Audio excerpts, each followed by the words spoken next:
The last time they met, it was for the Big 12 championship, and it was a great game, 23-20 Oklahoma. That only culminated, though, decades and decades and decades of classic rivalry games, typically on Thanksgiving weekend on that Friday. Oklahoma, Nebraska, it brings to mind so many great games, great players, and matchups that shook the college football world and determined national championships. They get back together in Norman. And so we will talk Sooners and Huskers from the Oklahoma side here for the next hour. Of course, courtesy Jason Ray from Last Word on College Football, who heads up our Oklahoma coverage right here at the Voice of College Football. Please join him for postgame coming up after the OU Nebraska game. Jason, how's it going today? Very good, Mark. Thanks for having me on as always. Of course. Got to have you on. We don't have a show without you, Jason. So basically setting everything up for this week. Let's start with personnel issues and concerns with Oklahoma. Two in the secondary, Billy Bowman and Woody Washington. And Oklahoma fans, we would point you to our conversation last night on our Nebraska show, in which we invited Jason on for the last half hour or so. So you can get the Nebraska take there on the Nebraska channel, Nebraska Live, and Jason's take on the rivalry as well. But Woody Washington, Billy Bowman.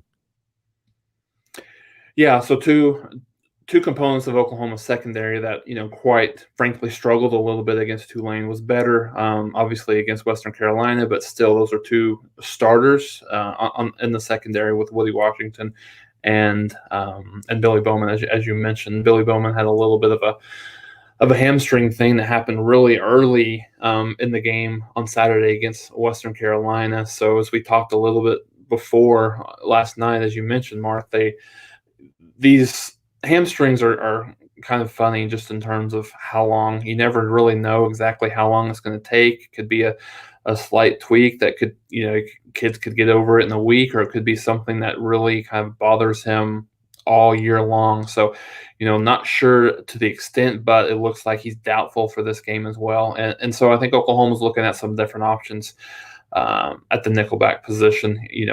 I've seen that Oklahoma has started working Justin Harrington there a little bit. They've also started working Delarian Turner-Yell. Wouldn't be surprised to see Delarian Turner-Yell kind of move over to a nickel spot for this week, and maybe Oklahoma, Key Lawrence plays a little bit more at that safety position for Oklahoma. So, yeah, I think that's a concern coming into this game, specifically how they played against Tulane, more specifically the second half.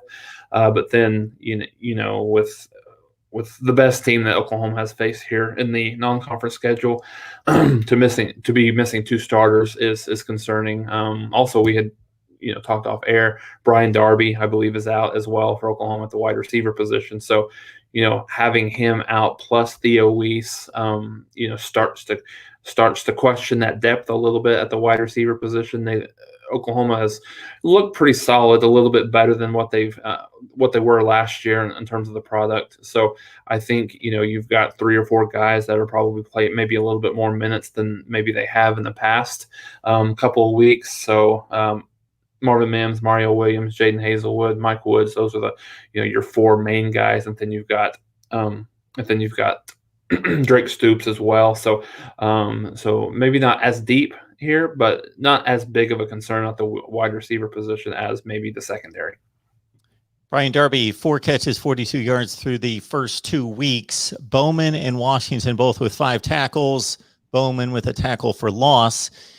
And Jason, when a situation comes to light like this regarding injuries, it's always interesting to see whether the option and the choice is to go with the next man up, meaning the next guy in the depth chart at that position, boom, just move him up, that there's enough confidence in that particular player. Or are we going to slide somebody over from another position and then maybe fill their position from the second or third team with somebody that we feel more confident with over there? And it certainly kind of shows the hand of the coaching staff in regards to who's developing well and who they have confidence in at that point. No, absolutely, Mark. I think that's a good point. And I think that's why I mentioned I think they probably look to slide a Delarian Turner-Yell over just because of his, he's a third-year starter. in the back end for Oklahoma. So I think they're probably a little bit more comfortable with him at the nickelback spot. Jeremiah Cradell, really played a lot there. Wasn't extremely impressive, to be honest. Just in terms of his and his tackling was a little bit weak, I would say, against Western Carolina. Not completely weak, but just wasn't as aggressive and sound fundamentally as you would like. So I think they probably feel a little bit more comfortable with with Delarian Turner-Yale switching over there as probably the starter, with Key Lawrence there in the back end. And the safety position in the secondary is probably one of the ones where they don't have as much depth as they would like, a solid depth. So I think that also kind of plays into that decision. Do they not feel as comfortable with that, with the depth, either at the nickelback spot or even at the safety spot. So I think to your question about the cornerback, I think it's a little bit different situation. I think you've probably got a guy like Latrell McCutcheon that could slide in there. I think he started last week, as a freshman. Alex Grinch was talked after the Tulane game exactly who was the most impressive of those kids in the secondary. He first and foremost mentioned Latrell McCutcheon, a long kid, very athletic. So I think he probably, if he wasn't already, he's probably there, slotted for that spot, probably along with DJ Graham in the secondary. Oklahoma Live, folks. This is where we get together each and every week with Jason Ray from Last Word on College Football to break down the Sooners. And this, of course, being quite the game in regards to a historic matchup against Nebraska. We've got this also simulcasting this live stream on our Nebraska channel right now. So Nebraska fans, we may have a little bit more of a Nebraska feel and contingent here today. So we invite your comments and questions over the next 45 minutes or so for Jason and myself. And then Greg Peterson from Husker Online, I believe, is joining us for the last 20 minutes or so. Jason, we had talked last week in the aftermath of various injuries, suspensions, departures, everything that had gone on at the running back position, what that position would look like going forward with the two in place, steady guys, proven guys, Eric Gray, Kennedy Brooks. And then after that, some questions and who's going to fill that void. With a game like Western Carolina and pretty much the entire roster at Lincoln Riley's disposal, did you get a better feel for which direction they may go as a third and fourth option? Yeah, I think you got the feel that the two walk-ons are probably where he's going to go next. They played a decent amount, specifically in the second half of that game against Western Carolina. Both got in the end zone. I believe Jaden Knowles actually got in the end zone twice. If I remember right, one on the ground and then another one through the air. So I think those are the two kids that will play. I think both of those kids looked like they were capable. I think the most interesting thing for me will be, Mark, if they get an opportunity in a game like Nebraska or the Big 12 game, later in the year when they need, when Oklahoma needs them, do they have the ability to, how good are they in crunch time, or how good are they when the game is not, is not in doubt, so to speak. So I think that will prove dividends just to see what that looks like. Just looking at the stats, Jaden Knowles, 4 carries for 37 yards, 2 touchdowns on the ground, had 2 catches for 65 yards. And when you look at Todd Hudson, he had 9 carries for 25 yards through on the ground as well. So I think, I think Jaden Knowles is probably the guy, Mark, that would get the first call in terms of, exactly what that looks like from a pecking order perspective. But I think Oklahoma's comfortable. I think a little bit more at ease than probably they were, at least fans kind of watching the game than they were before that, just looking to see seeing exactly how well they seem to play in that game. We've got the live chat on for this Oklahoma live stream. Please consider that, as well as Venmo, PayPal, and Cash App. Just search Mark Rogers TV, Venmo, PayPal, and Cash App. I would not be shocked at a Nebraska win, just because at this point in watching football for the last 40 plus years, I'm not shocked by anything, but I would be about as shocked as I can possibly be. I know in looking at sitting here in this same chair taking calls late Saturday night at the end of the college football day and looking over and seeing that Stanford was up on USC 42-13 in the fourth quarter. That's about as surprised as I've been this year through 2 weeks. I would not be surprised if Nebraska made it a competitive game, especially since what we saw against Tulane, knowing that Nebraska's got better recruited talent. I don't know if they've got their game together as well as Tulane at this point, but Oklahoma's they're a 22-point favorite for a reason. That's a fair line. That's basically my evaluation or judgment of these two teams, is that Oklahoma should win fairly comfortably, although it may be a really good game for 2 to 3 quarters. We got our Nebraska contingent here. Don Miller, GBR, Alan, GBR, but Alan follows that up with, as a reasonable fan here, who's going full throttle for his team, of course, rooting, but the realistic Alan says 49-24 Oklahoma. So there we go.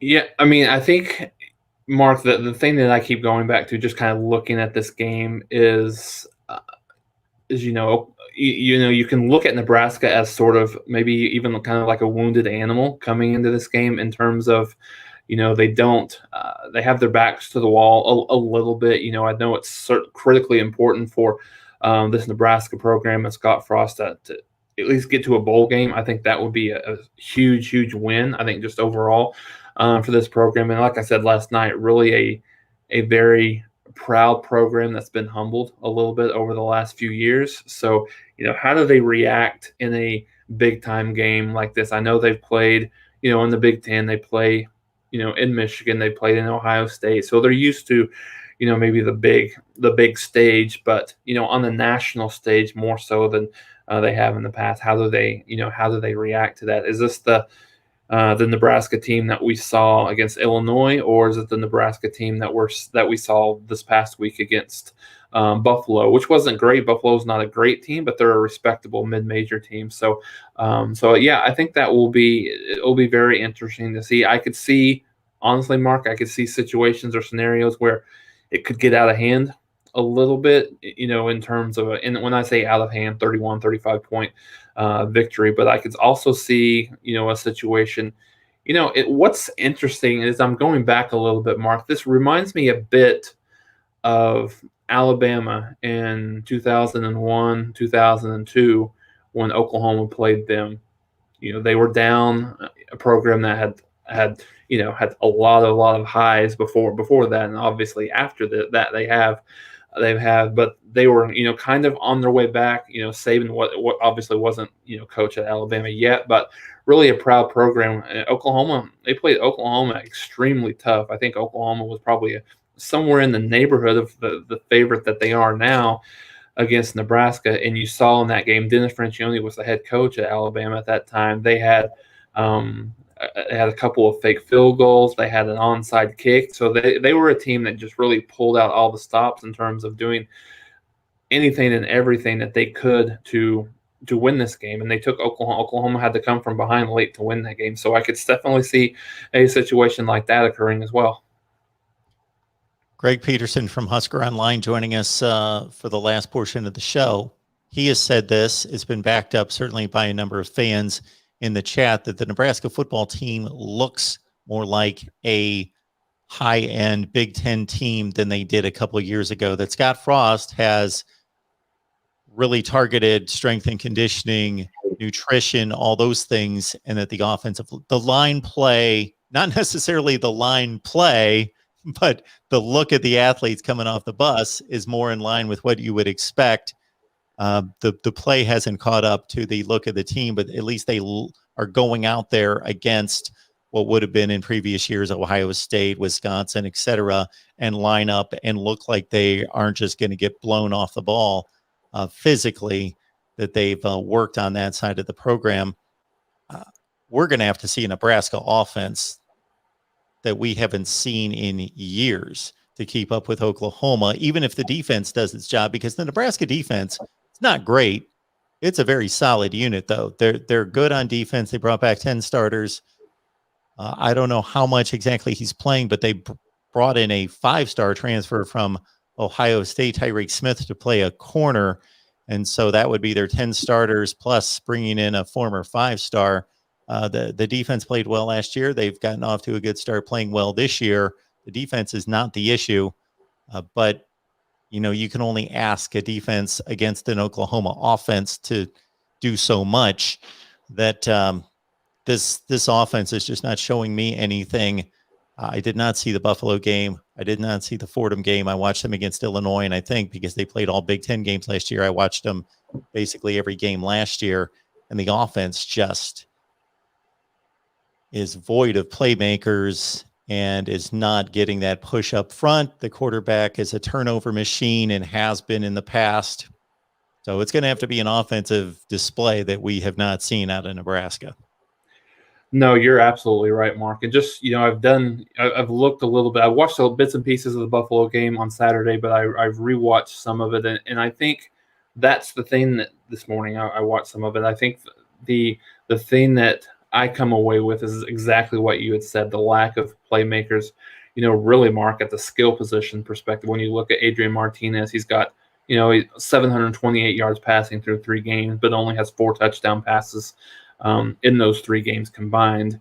And then you look at the running game. Adrian Martinez is more than doubled, exactly double the next leading running back, which is Marquis Stepp, with 128 yards through 3 games. So I think that productivity at the skill position is really not what you would expect out of a Nebraska team. So I think, as I mentioned last night, I think one of the keys for Oklahoma is their ability to keep Adrian Martinez in the pocket, because as Oklahoma, you want him in the pocket looking and trying to throw the ball downfield, as opposed to him being a threat in the running game at the quarterback position. So, yeah, I think that's one glaring thing. And I think the other thing I mentioned, their offensive line is going to be challenged in this game, probably even more so than they were against Tulane, just because of the fact that, they've got some guys there. Maybe the productivity isn't completely there all the way, but you can tell that they have some guys that they're much better at the point of attack on the defensive line than they were in the past couple of years.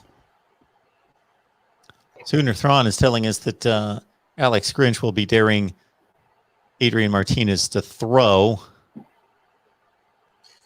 but his passing is very up and down. Yes, Adrian Martinez is not a downfield passer. He just isn't. He's proven that throughout his career. We've seen plenty of him to know he's a running threat, and he's a substantial running threat. He's not a once-in-a-lifetime generational running threat. He's not Michael Vick or Lamar Jackson, but he's at the top end of the sport. He's in the top percentile. But as a downfield thrower, he's lacking.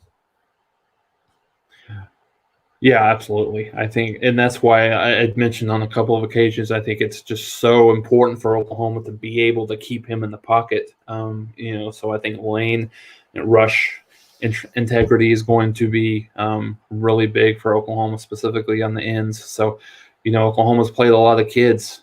They've played 31 guys on defense in the first game, played 38 Saturday against Western Carolina. Certainly would expect that to diminish a little bit, specifically on the defensive line, just to allow Oklahoma, the pass rush to be more consistent. Those guys that have played a lot more will probably play more consistently. So, yeah, I think that's for me, just looking at this game right now, that's the big, I wouldn't say concern, but key for Oklahoma is being able to keep. I like Oklahoma's chances to win, pretty convincingly, should the Sooners be able to do that and then control the line of scrimmage on the other side of the ball.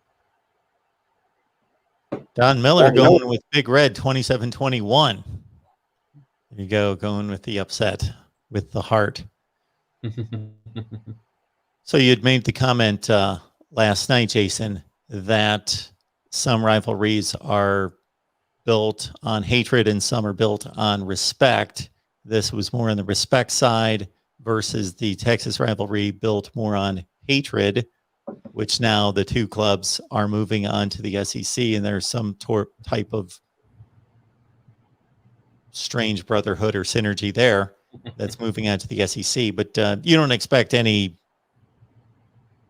unique type attitude, environment in the stadium, vibe in the stadium, all generally goodwill toward the Huskers?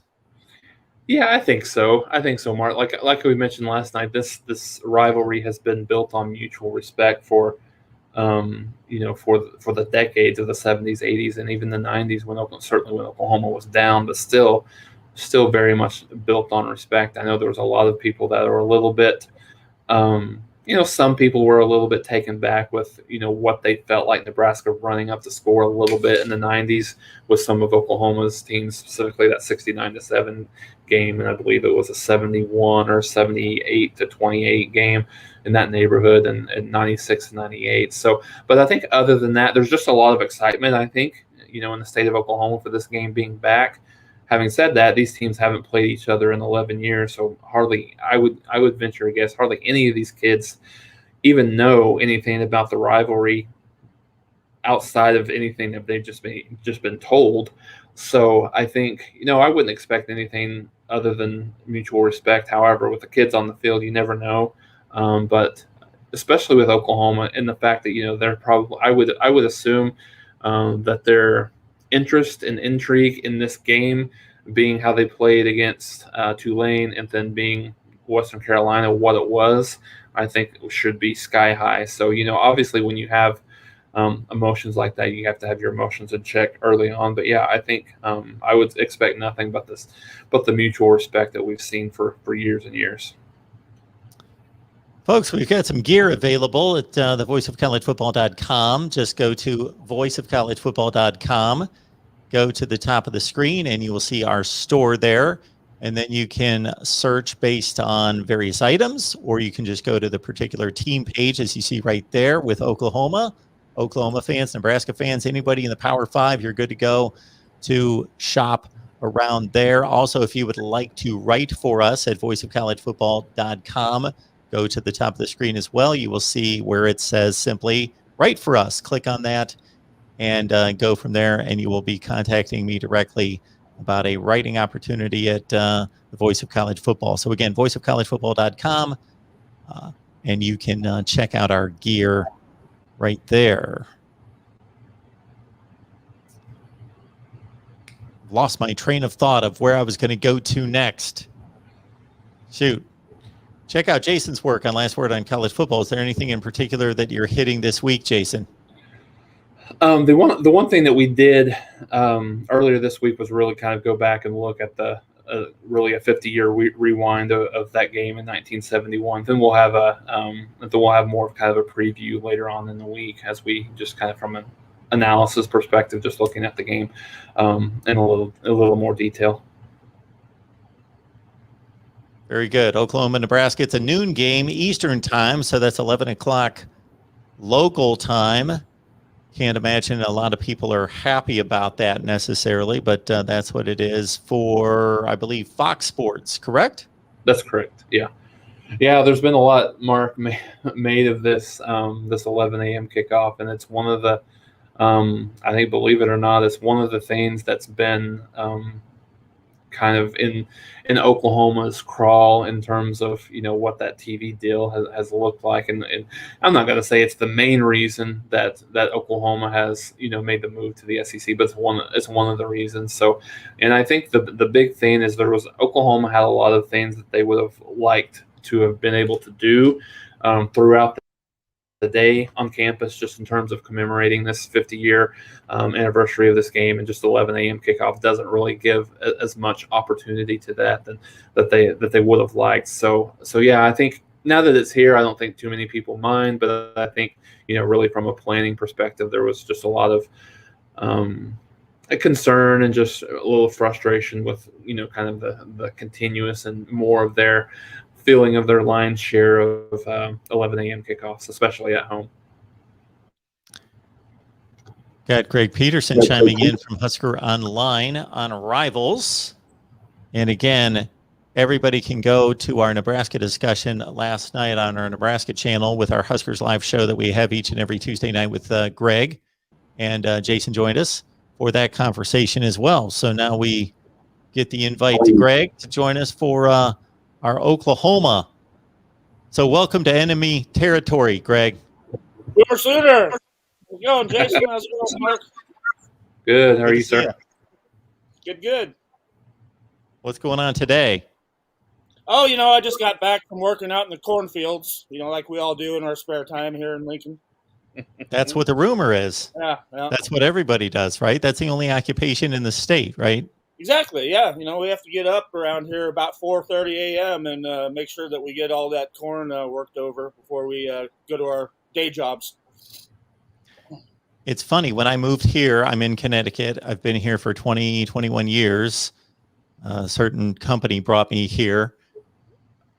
Coming from Ohio, it's amazing on the East Coast. And I am surrounded by more woods and more animals than I've ever been in my lifetime, which is fine. There are bears all over the place and deer and everything else. But for some reason, because I'm on the East Coast, they think Ohio is nothing but cornfields. They have this, and I've had to let people know, when you've got 5 professional sports teams in one state, there have to be people around, and retail and restaurants. It kind of all goes together. You just don't have Cleveland Browns Stadium in the middle of a cornfield and nobody to go to the games, So Ohio isn't exactly what maybe you've made it out to be. So, yeah. So, Greg, what does your typical week look like, and what does your week look like in preparation for this game in regards to the Zoom calls, the news conferences, getting out to practice? That's on Wednesday, right? No, this is the one day that we have off here. Okay. For media access, and the week's pretty much winded down for us at this point. Coach Frost will talk Thursday morning, and then it's game day. So all the heavy lifting goes on, Monday, Tuesday. So, we just get ready for high school football on Thursday nights and Friday nights, and game on Saturday. All right. You guys can argue over this comment by Jimmy, or it's actually a question. Can Oklahoma run the ball on Nebraska? Is that one of me? I think it's the both of you, basically. So I'm guessing Jason's going to say yes, and you're going to say no. Oh, let's hear what Jason has to say first. Well, I think first and foremost, I think it's the biggest key of the game for Oklahoma and Nebraska, maybe offensively. If Oklahoma is not able to run the ball with any kind of consistency, I think it causes some problems with them offensively. Really, just kind of being more one-dimensional than anything. So it's a big test, I think, for Oklahoma's offensive line. That was, a little bit maligned in that game against Tulane, where they weren't able to run the ball very well at all. Specifically, consistently throughout the second half. So I think it's the biggest question. Nebraska's defensive line is much better than they've been, at least in the past, at least from my perspective, just kind of watching them. So I think for me, it's the biggest question. I don't know if they'll be able to, but I think if they're not able to with any sort of consistency at all, I think it's certainly going to be a red flag for Oklahoma moving forward, and what the offensive line coach Bill Bedenbaugh felt like maybe in the fall it was probably their best group that they've had since 2017, 2018. So it'll be something that's really concerning if Oklahoma's not able to run the ball at all throughout the game on Saturday. Yeah, Nebraska's front seven have been gearing up for this, all fall, and if they don't miss tackles, that's going to be the biggest key with Nebraska's defense. If they can get their tackles, they have a good shot at least slowing down that Oklahoma rushing attack, and hopefully get Spencer Rattler, back on his heels a little bit, and maybe get home a couple times on Spencer Rattler. So that's kind of the game plan for the Black Shirts coming into Saturday. Well, I'll say, Greg, that for as good as Spencer Rattler is, which he was, of course, in that 1-2-3 conversation about the Heisman Trophy to start the season, he has had a propensity to give the ball up a couple times. So if that continues, maybe with a couple picks, obviously That is one of those steps in the formula for an upset. The other thing is, Greg, we talked about, Jason and I were just in the conversation because of some comments in the live stream when you jumped on, that in my estimation, Nebraska is going to have to come up with an offensive performance that we haven't seen in quite a while. Yeah, absolutely. And, they're going to have to put two halves together because we've seen them, put up a good half. And they're going to have to play clean. That's the biggest key. If they start turning the ball over against Oklahoma, it's over. And you saw Nebraska, last week that they did a much better job of holding onto the ball. And as long as they just don't make these silly mistakes and shoot themselves in the foot, they have a good chance to stay in this game. So I think that's going to be the biggest key. And I think you're going to see Nebraska come out very run heavy. Just to try to eliminate any of those silly mistakes, and then try to catch Oklahoma off guard here and there with a couple of deep shots. So, it's all about execution for Nebraska. If they can execute their game plan and stay clean and hold on to that ball, then they have a chance to actually be able to score with Oklahoma. We saw last week with Nebraska, they had a couple of touchdowns called back. They missed 3 field goals. That's just the kind of stuff that you cannot get away with when you're playing Oklahoma. So, we're going to have to see a very, very clean game from the Huskers. Oklahoma doesn't have the reputation of an SEC team or a high-end Big Ten team as being a physical team up front, but that's more reputation and perception. The fact is that the offensive line's been one of the best in the nation for a number of years, and the defensive line has been upgraded and improved and is much more stout after the last couple of years. Speak to the Nebraska side of things, because you'll do a much better job than I will, knowing the program inside and out, where Scott Frost addressed strength conditioning, nutrition, those things where this Nebraska, especially on the offensive front, looks more capable. We have to see it in play, but looks more capable coming off the bus than they did 3-4 years ago. Oh, that's the biggest difference that we've seen. And, we've talked about that plenty on Huskers Live. Coach Frost and his staff have finally been able to start recruiting the types of bodies that you need to play in a power conference like the Big Ten. Like you said, coming off of the bus, you just see a bunch of just massive human beings nowadays. And right now they're just a little bit raw. You got a lot of freshmen and sophomores starting there on that offensive line. Not a ton of experience. You have some guys that have started a game here and there and have gotten their feet wet. But for the most part, this is going to be the biggest test that all of these guys have had so far in their college careers. By far the biggest game, especially on the road. I mean, you play Ohio State every year, and this is just another Ohio State for Nebraska. It just so happens they got to play Ohio State twice this year, if you're counting Oklahoma like that. So it's not like they're going to go into Norman expecting to just lay down and get rolled over by one of the top teams in the country. They're going to come out and fight, and like we've talked about so many times before, that this was a way bigger fix for Coach Frost coming in when he took this job than he ever imagined. The cupboard was extremely bare as far as bodies and talent, and so it's taken 4 years to start getting that depth that you need, and they do have that depth now. So that even helps. Like if it's going to be a very hot day or something like that, they've got a lot of guys that they can rotate in and out. So that's the biggest difference that we've seen with this roster under Coach Frost. And for as good as Iowa and Wisconsin are, and the occasional game against Michigan, Ohio State is the standard in the Big Ten, and they've been the one team that Nebraska has basically shown us that the game can unfold a couple different ways. One would be 2018, Nebraska goes to Ohio State. They're playing the Big Ten champion, Rose Bowl champion, number 3 team in the country as it finished that year. They took them right down to the wire, 36-31. Great game, had a shot. Then you've got your 62-3 game that got out of hand. You had Justin Fields a couple of years ago in 2018 and 2019 and 20. I'm mixing up my years. 2019, 18, 19 with Ohio State. Yeah, pretty much putting up like 42 in the first half, and it's done. Over. You had a game in Columbus 2 years ago, or a year ago, 2020, that even though the final score got out of hand, it was a really good game into the deep into the third quarter.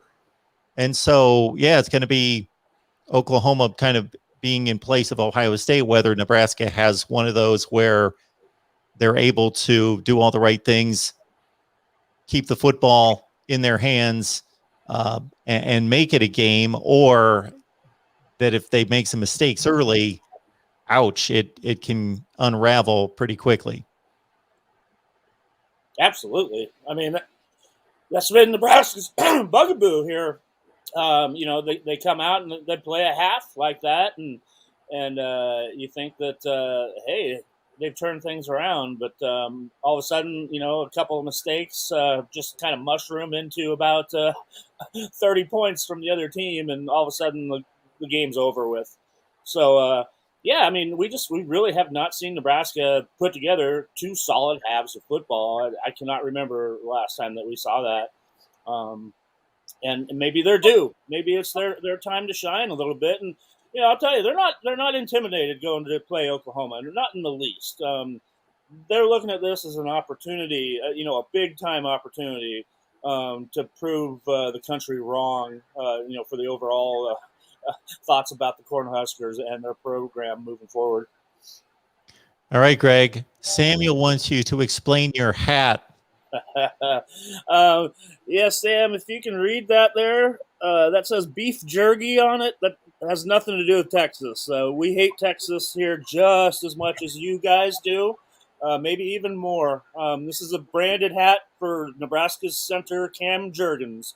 The little NIL taken over here, and you can get these hats and shirts at beefjerky.com. So there I did my part for the NIL today for my Cornhuskers. That's more than we can do. You've at least got a hand in it there, Greg. Very nice. Very nice. All right. Any other comments and questions? A lot of score predictions.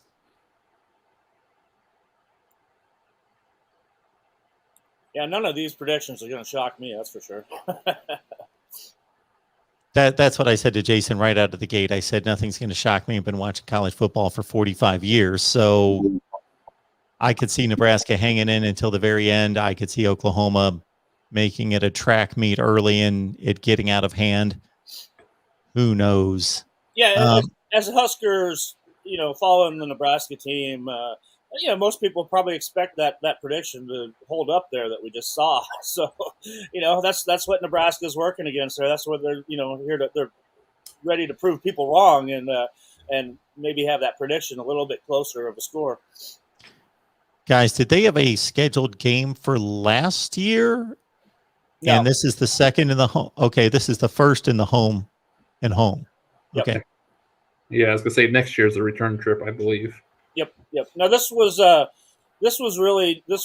Osborne's kind of last official act when he was leaving as AD was signing this home and home series. So this is the final work of Tom Osborne right here.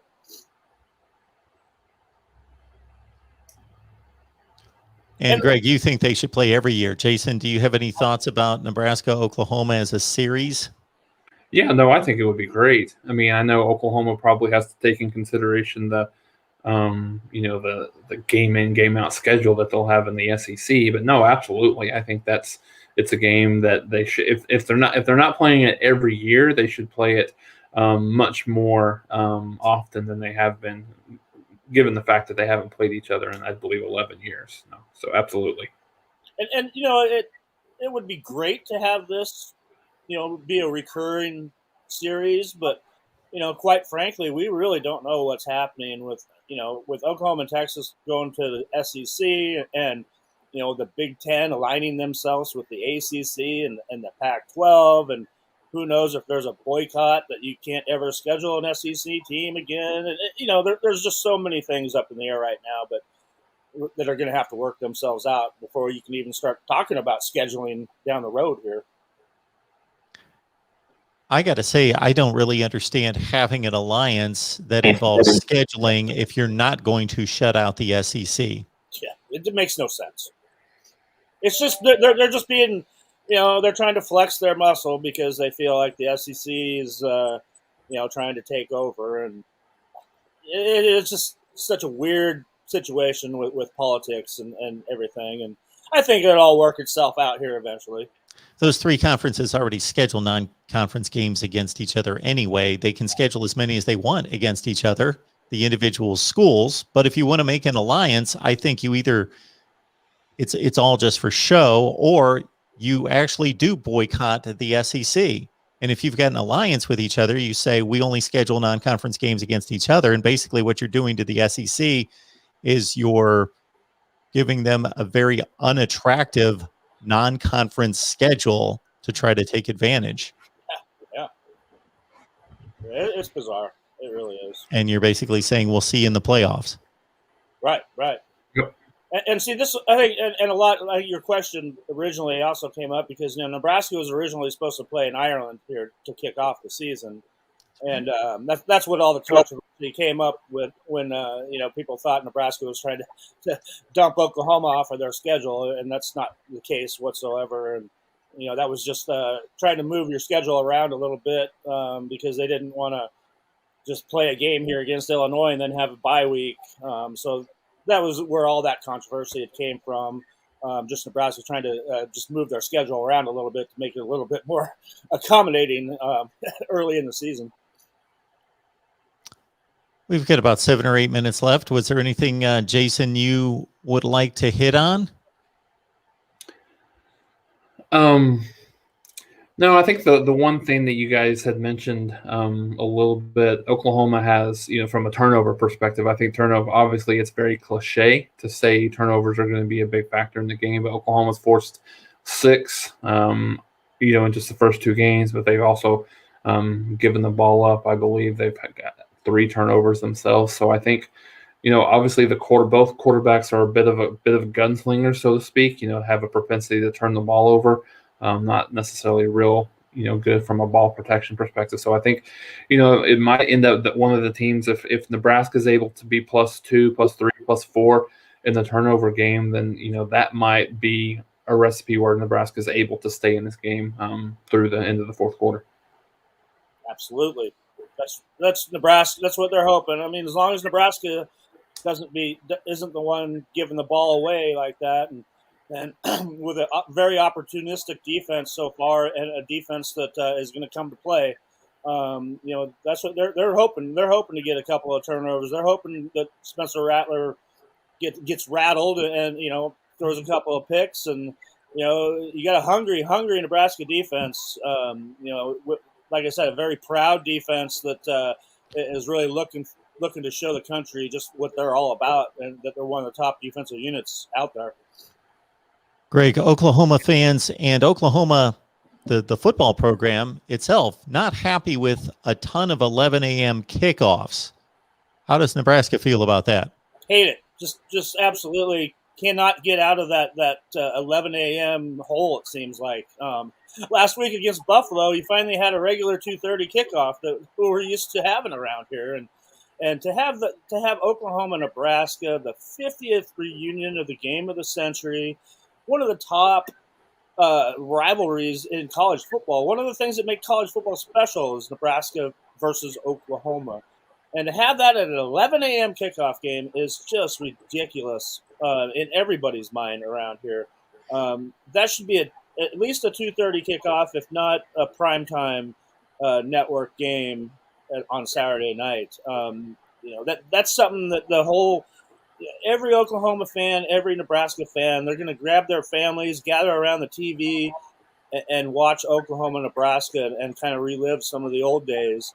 And to have that at 11 a.m., it's just asinine, in my opinion. And I understand Fox, that's their big noon, that's their big thing.